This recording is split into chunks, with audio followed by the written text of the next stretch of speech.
Showtime! The Capital G Show starts right now.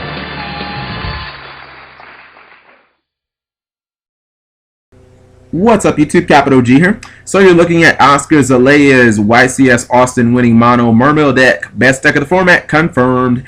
Alright, so he ran a very aggressive version of the deck. He was prepared for some of his worst matchups. He was prepared for the mirror match, and you know, he just ran it very successfully. Alright, let's go into that deck list and then we'll talk about some of his techs and whatnot. 3 Deep Sea Diva, 2 copies of Heavy Infantry. He ran 3 Marksmen, 3 Dragoons. He ran 2 Gun, 3 copies of Mermaid Bitch, 3 Spike, 3 Megalo, of course, 3 Abystheus, and then 1 Leap. He also ran Mind Control, Pot of Avarice, Dark Hole, Monster Reborn, Heavy Storm, Mystical Space Typhoon. He ran 3 copies of that. He ran 3 copies of Abyss Spear, 1 Abyss Squall, and 2 Royal Decree. The double Royal Decree. Oh my, how he probably stole so many games from unprepared and unexpected duelists just by flipping this sucker over. You know, it's a card that you almost would never expect Mermail Atlantean players to be main decking, and it's a card that can be absolutely devastating.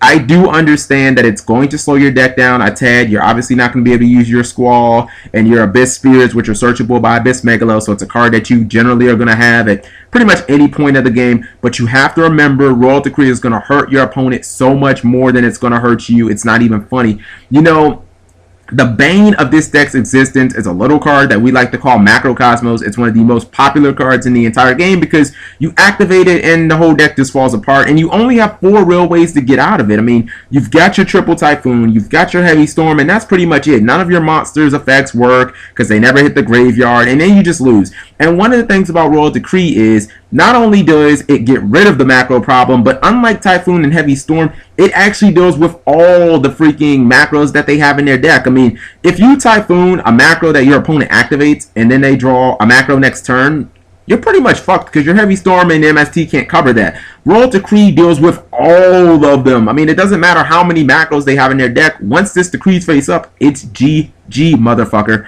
You know, and this is one of those cards that it works across the entire board. I mean, let's say you're playing against the mirror match. You know, you can hit your opponent's Abyss Spear when they activate that, but you can sit on your Abyss Spear as long as you want. You know, you can deal with Torrential Tribute and Mirror Forces, as those are common cards in the Abyss, or excuse me, the Mermail matchup. And it's also one of those cards where it doesn't just have a single purpose. I mean, you don't have to go blind MSTing and whatnot. You know, you can get rid of, if you're playing against other rogue matchups, D-Prison, Solemn Warnings, Torrential Tributes, you know, Skill Drains, all of those cards are just absolutely gone. Your opponent tries to activate Fetus Chain on your Diva. Nope. I have Royal Decree, and it just covers every trap card that you have. So it's a card that, I mean, there isn't a deck that can generally go toe-to-toe with mono Mermail. So, you know, it's a card where when you get it up, your opponent instantly has to answer it, or they're probably going to lose in a turn or so.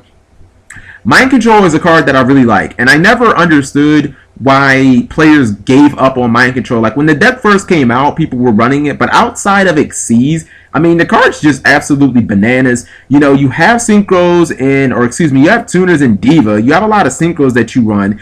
And then you run level 2s, you run level 3s, 4s, 7s. I mean, you have so many Xyz plays. So outside of taking it Xyz, I mean, the card has a bunch of different uses. Not to mention, I mean, if you take something like Doka with Mind Control, it's just absolutely sick, as you can activate a monster effect, then chain Doka to negate the monster effect, then chain Doka to negate Doka's effect and kill Doka. So, I mean, I don't know if that makes sense, but the play works. So overall, I think that Oscar and his team did an exceptional job in the deck building department. I mean, they obviously knew the main card that they were going to have to combat against, being Macro Cosmos. And, you know, Macro is such a frequent card. I mean, even Karakuri players are playing it now, teching it and stuff like that. And they knew going into this event that, you know, Macro Cosmos spells death for this deck, and it's more or less get down or lay down when your opponent flips it over. If you don't have a way to answer it, you're dead. So he found a way to extinguish the problem in Royal Decree. I think that he did a very good job, and the deck is pretty solid on all fronts. Thank you guys for watching. As always, click that like button. Let me know what you think in the comment section below. Subscribing makes life happy.